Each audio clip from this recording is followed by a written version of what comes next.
Morei em São Paulo, me especializei, né, tive algumas especialidades e depois voltamos para aplicar aqui na nossa terra os nossos conhecimentos. Né? Faço parte do IMA, do Instituto Médico Ameno, junto com os dois sócios fundadores, que é Dr. Wander e Dr. Sérgio, cardiologista, e já trabalho nessa área há 17 anos. Né? Então, que a gente vem aí fazendo esse trabalho com saúde cardiovascular, né? Na nutrição. E a dieta, ela pode realmente reduzir aí o risco de infarto e AVC? Olhe, Marcos, sim, a resposta é sim. Né? As doenças cardiovasculares, elas são, né, hoje em dia, a maior causa de morte, já há muito tempo e ainda vai ser por muito tempo. Infelizmente, os estudos falam isso. Né? Mas a notícia boa é que a gente pode e deve fazer, né, muita coisa para evitar esses eventos, né, cardiovasculares, como principalmente infarto e AVC. Quais são os principais fatores de risco? Nós temos como principais fatores de risco, por exemplo, pressão alta, colesterol alto, diabetes, né, o próprio sedentarismo, né, mas a obesidade realmente é o componente central dessas doenças. Então, e principalmente porque elas trazem outras doenças juntos. Então, no momento que você tem a obesidade, você desenvolve a apneia do sono, a própria hipertensão, o próprio diabetes, né, o próprio colesterol devido a obesidade. É tanto que você vê que quando tem pessoas que quando fazem a cirurgia de redução de estômago e emagrecem, elas se curam de tudo. Quando, lógico, a doença é causada pela obesidade, não tem fator genético associado. Né? Então, daí você tira, né, realmente como a obesidade influencia nesses eventos cardiovasculares. Quais são os erros alimentares mais comuns que até no dia a gente não consegue perceber, por exemplo? Olha, nossa, no consultório eu pego, né, todos os dias, praticamente, esses erros. Se eu fosse listar para você o principal, o baixo consumo de fibras na dieta, tá? Então, você veja que a gente precisa consumir em torno de 5 porções dia de frutas, legumes e vegetais. E a gente não consome, né? É de 0 a 2 gramas, ou a 2 porções, basicamente. Né? Então, o que seria isso? Você variar os vegetais amarelos, vegetais vermelhos, né? Porque aí você consome uma maior gama de micronutrientes e fibras, que é o que regula nosso corpo. Né? A fibra, ela tem uma propriedade importantíssima, ela não é absorvida pelo organismo, né? Porém, ela se mistura ao bolo alimentar, ela leva, por exemplo, gordura para as fezes junto com ela. Ela impede, por exemplo, que a absorção da glicose seja rápida, né? Ela retarda essa absorção da glicose. Então, ela tem inúmeros benefícios. E, realmente, a nossa população, ela peca nisso, né? Em consumir menos fibra. E aí temos o consumo exagerado de alimentos ricos em açúcar simples, né? Em alimentos processados e multiprocessados, que a gente tem, né, realmente um consumo muito grande. As gorduras saturadas, que aumentam também o colesterol ruim. Então, a carne vermelha em excesso, né? Então, muitos pacientes chegam dizendo, olha, eu sou carnívoro, né? E eu fico tentando sempre perguntar, meu Deus, o que é isso, carnívoro? Mas aí, realmente, por quê? Porque ele consome todos os dias carne vermelha, muitas vezes no café, almoço e jantar. Então, essas porções exageradas, como a gente diz, tudo demais, né? Realmente é veneno. A diferença entre o remédio e o veneno é a dose. E nesse contexto aí, a carne vermelha aqui a gente também exagera bastante. O álcool também é um fator que eu vejo, né, na nossa população, nos pacientes que nós atendemos da cardiologia e nutrição, que é um fator realmente que ele prevalece como um fator de risco. Por quê? Pelo consumo exagerado. Então, tem pessoas que bebem da quinta até o domingo, né? E eu tento muito conversar. Eu digo, olha, na segunda você vai trabalhar, então no domingo dê esse descanso para você. Mas tem pessoas que realmente a gente orienta, né, a ficar isento mesmo do álcool, né? O álcool e nutrição não combinam. Eu costumo muito falar isso, né? Porque ele atrapalha todo o funcionamento do fígado, vamos dizer assim, né? Em outras palavras, em linhas gerais. E o fígado é o órgão metabólico por excelência, tudo acontece lá, né? Falando no trato digestório. Então, a gente precisa tratar ele muito bem, ter muito cuidado com ele, certo? E sem falar que o álcool, ele tem praticamente a caloria da gordura. Se você pensar que 1 grama de gordura fornece 9 calorias e 1 grama de álcool fornece 7 calorias, né? Então, ele contribui bastante, né, para obesidade, principalmente obesidade abdominal, que é a visceral, né, que ela fica, não é só aquela que está embaixo da pele, na epiderme, subcutânea, que a gente chama, ela entra para as vísceras, e isso é um fator de risco imenso, né, para evento cardiovascular também. Cláudia, agora quais alimentos são especialmente eficazes na prevenção de infartos e AVCs? Marcos, nós temos, na verdade, não tem um alimento específico, né? Mas a gente precisa falar nos alimentos que realmente contribuem mais, né? As fibras, como já foi falado. Então, os peixes gordurosos, a gente tem, por exemplo, aqui o salmão, né? Agora, muitas vezes, pelo preço, as pessoas não conseguem consumir, mas temos também a sardinha, que, diga-se de passagem, é um dos alimentos que eu até chego a prescrever enlatado, o único, na verdade, porque os benefícios superam os malefícios do enlatado. Então, procurar sempre um que tenha uma lata que seja mais recente, né, envasadas mais recentemente, e tirar aquele óleo, tudo, e consumir. Mas o ideal mesmo é consumir a sardinha fresca, né? Se puder. E ela realmente tem um conteúdo de ômega 3, e tem outros, tarenque, mas que a gente não tem aqui. Você pode substituir, por exemplo, as carnes pela sardinha? Sim, sim. Por quê? Porque é uma proteína também de alto valor biológico, né? Então, quais são essas proteínas? Carne, frango, peixe, ovos, né? Leite e derivados. E carne, frango e peixe, eles praticamente têm a mesma quantidade de proteína, né? Só que quando você pega um peixe, por exemplo, a proteína tem maior digestibilidade, certo? E a qualidade da gordura dela também é excelente, né? Bem melhor do que a qualidade da gordura, por exemplo, da carne vermelha, né? Que hoje existe, né, vamos dizer assim, a gente fica muito cauteloso em orientar o consumo de carne vermelha, porque, por exemplo, o pasto já não é mais o mesmo, né? O solo, a água, né? Os artifícios que se usa para aquele gado engordar. Então, tem muitas questões envolvidas, né? Eu lembro bem que minha avó, ela, antes de falecer, ela já não consumia mais carne vermelha, porque ela falava que não era mais o mesmo sabor. Aquele sabor, aquele aroma, aquele cheiro da carne, né, de sol, que era realmente a carne de sol é o que predomina, né, não existia mais. Então, ela preferia não consumir mais, certo?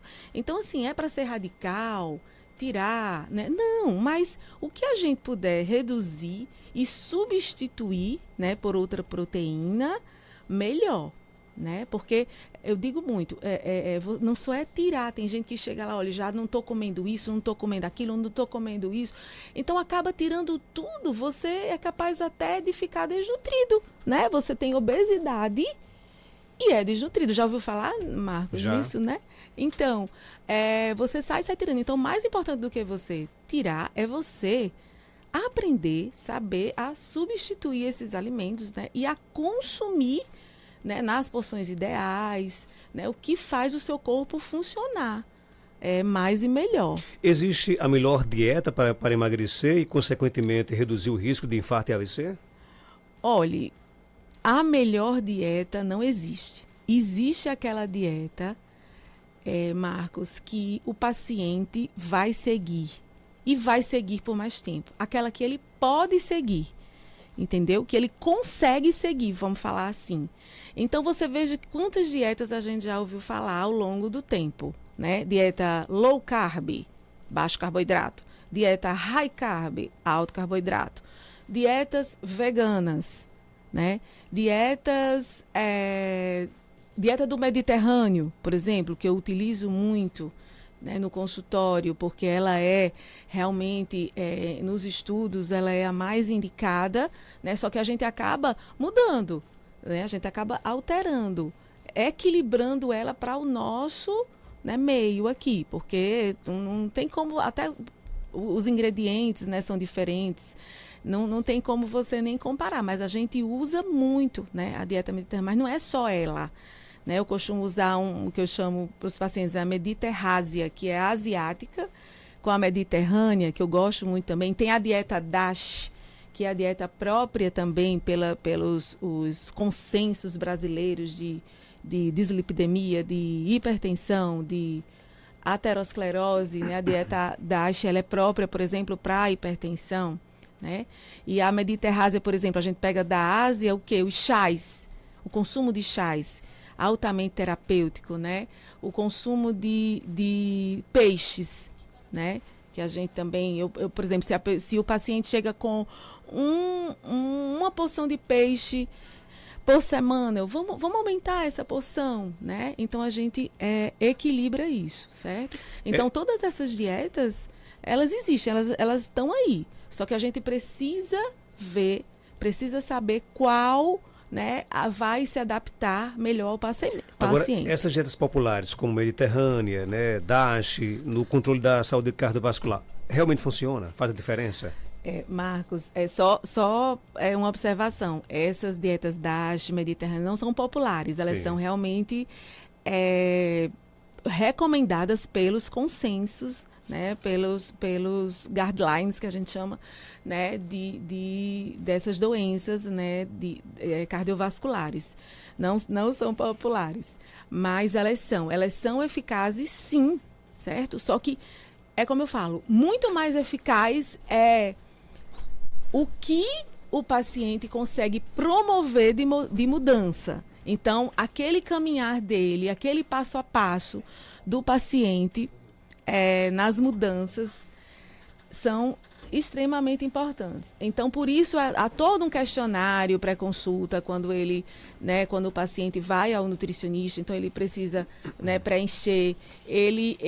A gente faz questionamentos também lá na sala, porque a partir dali a gente consegue definir o que é o melhor, mas ali não é absoluto.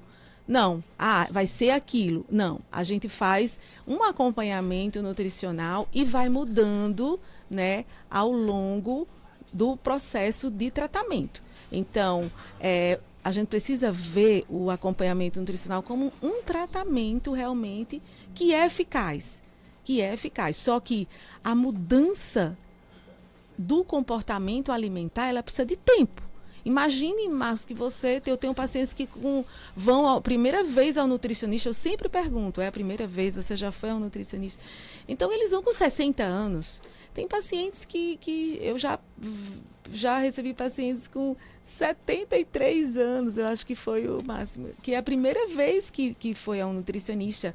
Então, você imagine toda uma linha do tempo com uma alimentação, né, achando que sabia que aquilo não estava tão correto porque desenvolveu muitas doenças crônico-degenerativas, né, devido, né, principalmente a erros alimentares.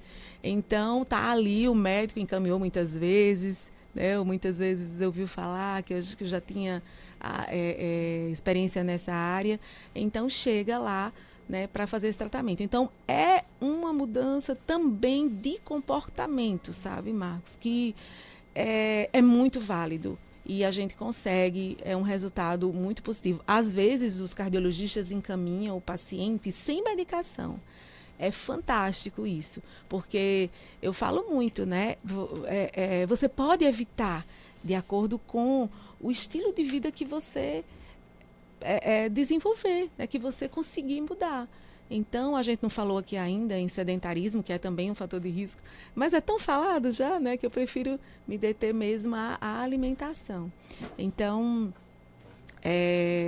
você passa a ser fisicamente ativo, né? Os seus exames ficam normais.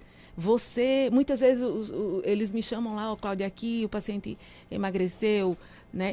Lembrando que emagrecer não é perder peso na balança, emagrecer é perder gordura corporal, né? Muitas vezes você emagrece, faz uma dieta ali, só que aí você está perdendo massa muscular também, que não é interessante, né?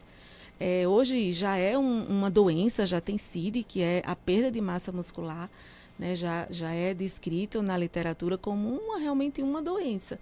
Então, a população está envelhecendo e a gente quer que esse envelhecimento seja o mais saudável possível. Então, a gente luta realmente todos os dias para que isso aconteça. O consumo de gorduras é um tema muito polêmico, né? Existem gorduras Isso. saudáveis realmente que você pode incorporar na sua dieta? Sim, Marcos, existe. E elas são fundamentais. E além de existir as gorduras saudáveis, a gente precisa saber o equilíbrio entre essas gorduras. Você deve já ter ouvido falar no ômega 3, que é bem popular, né? Mas tem o ômega 6, o ômega 9, né? Então, existe, para quem tem dislipidemia, eu adequo muito isso, porque não pode ser também assim, né? De qualquer jeito. Tem que ter um equilíbrio entre essas gorduras. Então, no geral, as gorduras insaturadas, polissaturadas, são as melhores. Então, você substituir, por exemplo, os óleos canola. Pode ser o óleo que for, mas ele não é um óleo natural, ele é artificial, certo? Então, o azeite é o quê? É um óleo de azeitona feito, né, das oliveiras de azeitona, que ele é um óleo vegetal e que é mais puro.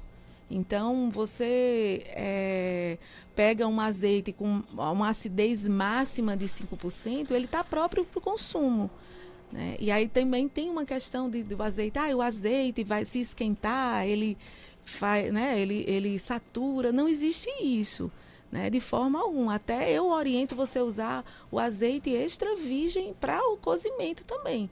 Porque você vai usar o mínimo possível, certo? Porque quando você usa aquele outro tipo de azeite, ele tem mais gordura saturada. Não tem a gordura, né, a melhor, né, que é a do azeite. Então, pode usar, só não pode queimar, elevar a altas temperaturas. Isso aí a gente não faz, né, com alimento nenhum. O alho, por exemplo, que é um potente anti-inflamatório, reduz risco também, que a gente deve usar sempre. Deve botar por último, dar só uma suada, que a gente fala na gastronomia. Quando ele ficar transparentezinho, você já coloca o alimento. O alho também a gente não deve deixar, né, ficar dourado, queimar, porque realmente ele perde as propriedades. E o azeite, quando você esquenta ele, né, uma temperatura muito alta, ninguém vai ficar com o termômetro vendo temperatura, mas não, é só realmente ligou ali, botou o azeite, já faz o refogadinho para não elevar altas temperaturas, porque os compostos anti-inflamatórios deles são voláteis, então eles vão realmente desaparecer. Então a gente quer, né, consumir o máximo, mas é bem melhor usar ele e usar na salada também um pouco. A gente também não deve exagerar, porque o azeite é uma gordura. Você pode substituir, por exemplo, o azeite, a manteiga pelo azeite na hora de fritar os ovos? Sim, deve fazer isso. Só lembrando que a gente precisa ter, né, panelas boas, porque hoje a gente tem muitos estudos relacionados, né, aos tipos de panela, né, que a gente usa. Então, o mais indicado seria aquelas de cerâmica, né, que não soltam tantos produtos químicos que a gente acaba absorvendo. Então, ter uma panela própria, só colocar ali, pincelar. Eu oriento muito você deixar um pincelzinho ali, você bota um pouquinho de azeite e pincela. Tem também uns sprayzinhos que você pode usar. Então, você, né, coloca esse spray. O spray é muito legal para airfry. Muita gente hoje tem airfry, né? Que aí você coloca o alimento lá e pode também dar uma borrifada, né? Com o spray no alimento. Não precisa ser ele seco de tudo, né? Pode botar um azeitezinho lá, um spray, e fica bem saborosa. Eu digo muito que a alimentação saudável, ela não tem desculpa de não ser saborosa. Não tem. Você pode usar os alimentos naturais que quiser. Você pode usar temperos, né, naturais. Então, não tem. E tudo você pode tornar saudável. Pode usar sal também? Pode. O sal você pode usar. Agora, é outra coisa que a gente precisa controlar, né? O sal de cozinha, você nem aguenta usar muito, né? O pior que eu acho é aquele sal que está embutido nos alimentos, nos embutidos, né? Nos processados. Quando você olha ali, a quantidade de sódio é altíssima, um biscoito, né? Então, ali um dos principais conservantes é o sal. Então, esse sal, sim, a gente deve evitar. Linguiça, salsicha, bacon, presunto. Então, todos esses alimentos são insados. Às vezes o paciente chega, não, olha, eu não como sal, a comida é quase insossa. Mas aí, quando eu vou olhar, como linguiça várias vezes na semana, né? Salsicha hoje, as pessoas já têm reduzido muito o consumo. Graças a Deus. Mas eu ainda vejo, eu fico sempre observando nos supermercados, quando eu vou, né? Quem está comprando aquilo, às vezes chega o paciente ou chega um cliente lá e pega, me dê R$ 10 de mortadela. E aí eu fico com tanta vontade de dizer, compre o ovo, troque pelo ovo. Mas aí a gente, né? Eu gosto muito de observar. Então, chega também, me dê R$ 20 de salsicha. Mas aí essa prática realmente vem reduzindo, né? Mas a gente poderia facilmente substituir pelo ovo. E às vezes, quando eu vou na hora do almoço, eu vejo mais isso na hora do almoço. Mas aí a gente pode substituir facilmente pelo ovo, né? Legumes, verduras, né? Que é outra coisa que a gente pensa, é muito cara a alimentação, né? Saudável. Não é. Não é cara. E não é sem gosto. A gente pode fazer uma alimentação saudável, equilibrada, saborosíssima, né? E num custo bom. Agora, claro, se você for, por exemplo, usar suplementos, né? Coisas assim que eu sou muito cautelosa com suplementos, né? Eu só uso realmente quando o paciente, por exemplo, um paciente que tem uma hipertrigliceridemia, né, muito alta, realmente a gente é orientado a usar, por exemplo, ômega 3, né? Então, tratar o intestino, que hoje a gente sabe que o intestino é muito relacionado, né, a várias doenças.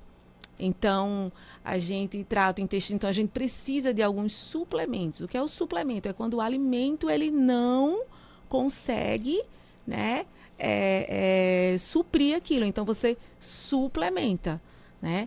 Mas eu digo muito, esse suplemento não vai nem fazer efeito se você não tiver com a alimentação ali em equilíbrio.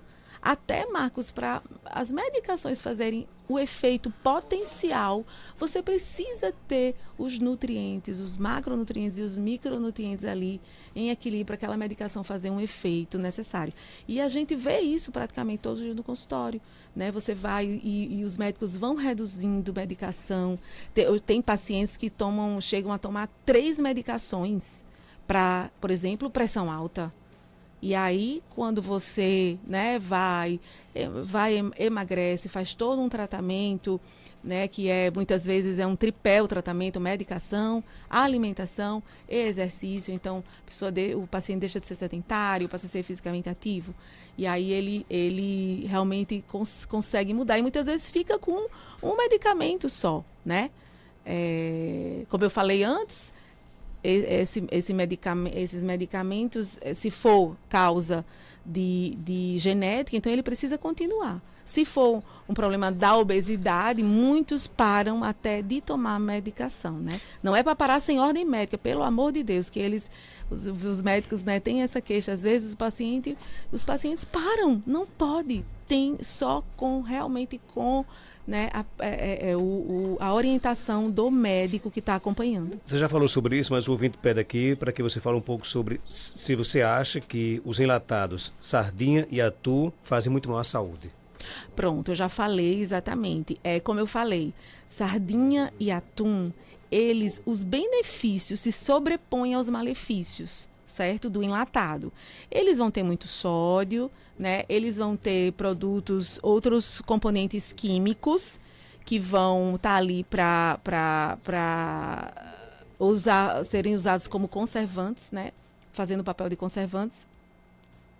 Porém, os benefícios que eles têm para a saúde, em termos de proteína, né, de gorduras boas, vale a pena, tá? Então, como eu falei, é a única coisa que eu prescrevo, mas com a ressalva de que, se puder comprar o fresco, a sardinha fresca, que a gente já encontra, né? A gente encontra aqui no mercado, aqui em Caicó. Eu digo muitos pacientes de fora, que tem pacientes, né, de São Bento, de São João, da redondeza, porque Caicó é um polo, né? Então, a gente tem pacientes dessa redondeza toda, e eu falo muito. A realidade daqui de Caicó, eu sei, porque eu vou todos os supermercados, eu oriento, mas de fora eu não sei muito. Mas assim, estando aqui, né, a gente consegue comprar a sardinha. Mas sim, a resposta é sim. Não fazem bem, pode consumir sim. Não em excesso, mas pode consumir sim. Qual é o melhor ovo para dieta, o caipira ou de granja? Pergunta o nosso ouvinte. Olha, é outro questionamento, né? É o seguinte, o ovo caipira, né, teoricamente, ele é mais saudável, certo? Do que o ovo de granja, que é produzido em larga escala, né? Tem uma produção maior, então essas galinhas elas precisam, né, colocar mais ovos, e aí eles usam, né, artifícios para que aumente essa produção. Enquanto o ovo de granja, de caipira, né, é aquele ovo que é produzido em menor escala, né, que é um ovo que é mais, vamos dizer assim, artesanal. Então mas olha, eu sou sincera, na falta do ovo caipira, vai no ovo de granja. O ovo é uma proteína de alto valor biológico, como eu já falei, né? Eu sou uma pessoa que como ovo todos os dias, desde que eu me entendo de gente, assim, e eu super recomendo. Agora, para quem tem realmente dislipidemia, a gente precisa ter cuidado com as quantidades, principalmente da gema, que tem um teor de colesterol bem alto, certo? Só que assim, não é proibido de forma alguma. O colesterol de quem tem dislipidemia, apenas 30% é da alimentação. Então, os outros são fatores endógenos, é produção endógena de dentro da gente. Então, assim, o ovo realmente não vai fazer mal. A gente só precisa ajustar a essa quantidade de colesterol quando vê o panorama do dia alimentar dele. Você vai comer carne que tem mais colesterol, se ele vai comer, né, um frango que também tem. Então, só precisa ajustar isso. Mas granja e caipira, eu oriento os dois. Vai no que dá para consumir. Eu tá? também gosto muito. Eu como ovos todos os dias, né? Eu até brinquei esses dias que o ovo aumentou de preço e diminuiu de tamanho, porque tá bem pequenininho os ovos, né? Tá super pequeno. Existe uma diferença do ovo vermelho pro ovo branco ou não? Não, nenhuma. Nenhuma, né? Nenhuma. Então a gente pode escolher na hora qualquer um, né? Qualquer um. Agora, só dá uma olhada, porque, olha, às vezes eu pego assim. Quando eu chego em casa, eu não olhei direito. Às vezes tem um papel, né? Um papelãozinho por cima, né? E aí, quando você vê, tem um ovo quebrado, né? Então, esses ovos que estão rachados, quebrados, você joga logo fora, porque existe uma bactéria, né? A salmonela, que ela é muito, muito, muito patogênica, que a gente chama. Ela causa, né, muito mal. E ela está presente na casca do ovo. Mas aquele ovo quebrado prejudica os demais da bandeja, não? Não prejudica. Mas aí é bom a gente não consumir. E ao chegar em casa, o ideal é colocar aquele ovo na geladeira ou pode deixar ele fora da geladeira? Olha, eu falo muito isso. A nossa temperatura ambiente, Marcos, é como? alta, né? Ah. Então, a gente precisa usar a geladeira, porque na geladeira os alimentos ficam ao abrigo da luz e do calor, né? Fica lá escurinho. E esses alimentos, né, eles sofrem muita interferência do calor, né, da temperatura e da luz. Por exemplo, esses fibras que eu oriento muito, psyllium, que é uma fibra maravilhosa também para quem tem, para evitar eventos cardiovasculares. O psyllium, você bota num vidrinho e bota na geladeira, né? Linhaça, chia, tudo que você for consumir que é perecível e que tem muito valor nutricional, vamos colocar na geladeira. Agora, O ovo também. O ovo também. Boa dica então, né? Deixa eu olha, quem não chora não mama, né? Acabei de ganhar aqui uma bandeja de ovo caipira, né? Agradecer aqui o nosso amigo Gregório Neto, vai mandar para mim uma bandeja de ovos 100% caipira. Coisa boa, bacana, né? Tem ouvido conosco, bom dia. Marcos Danta e doutora, bom dia. Aqui é Divânia, do Frei Damião. É muito interessante sobre o que os animais comem, né? O que eles consomem. No caso da vaca, da cabra, né? Que eles vivem, eles se alimentam de capim, não é isso? Essa reflexão é bom que as pessoas pensassem, porque quando uma pessoa... Quando a gente jogamos lixo no meio ambiente, no solo, contaminando a comida que os animais comem, e, consequentemente, nós vamos digerir isso também vai fazer muito mal para a nossa saúde, né? Então, nós seres humanos, se querem viver uma vida saudável, tem que começar de saber de onde vem a carne que é isso, porque senão a gente vai acabar morrendo, ficando cada dia mais doente, porque a sujeira é muito grande no meio do tempo. Você concorda com o nosso ouvinte, doutora? Eu concordo demais. É Divânia, né? É Divânia. Prazer, Divânia. Olha, você tem toda a razão, né? E a gente precisa, sim, cuidar do ambiente, né? Principalmente por isso, porque a gente está consumindo, né, animais que se alimentam desse ambiente. Você foi muito, muito, muito feliz na sua colocação. Aí, na sua colocação, eu lembrei de uma coisa que a gente já sabe, já é sabido, né? Há um tempo já, que, como você falou, que os animais se alimentam, né, do capim, que o nosso intestino também do humano, ele gosta mais de planta do que de bicho. Então, mais uma vez o alerta para a gente aumentar esse consumo de vegetais, né, e frutas. Vegetais, legumes e verduras, né? Os legumes a gente, né, aqueles, a gente fala mais aqueles que precisam ser levados à cocção, ao cozimento. E as verduras cruas de preferência, higienizando bem, como deve ser. Então, deveria ser almoço e jantar, né? Então, tem várias formas de você consumir, não só, faz a salada ali. Não, você pode, né, fazer charutinhos, por exemplo. Né? Você pega repolho roxo, por exemplo, que são excelentes para evitar doenças cardiovasculares, que eu uso muito, né, com pacientes com dislipidemias, enfim, com doenças cardiovasculares.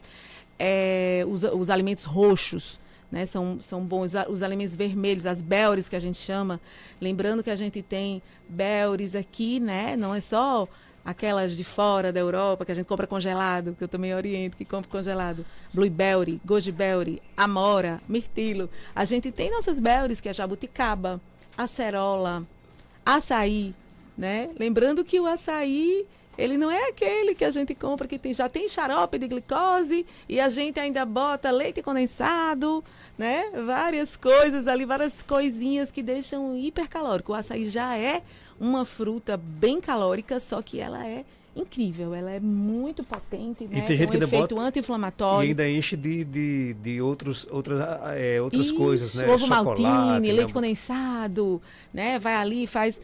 Primeiro que é difícil você ir no açaí aqui que tenha o sem açúcar, o zero, né? Existe, às vezes, o com adoçante já, né?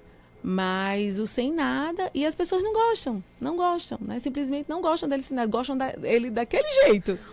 Então, às vezes eu oriento até a polpa, sabe, Marcos? Você pegar a polpa e fazer ali um creminho de açaí também. Ele é um potente antioxidante, tem muitos componentes antioxidantes.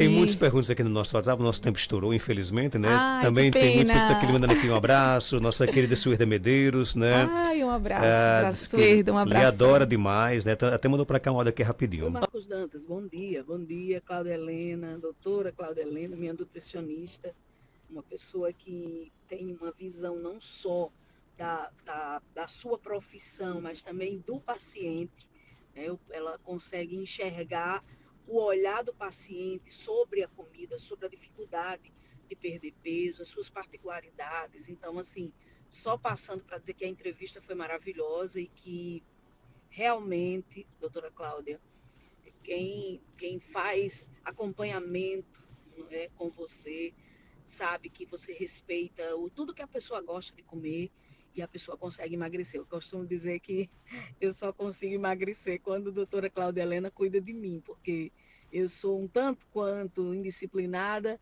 mas com ela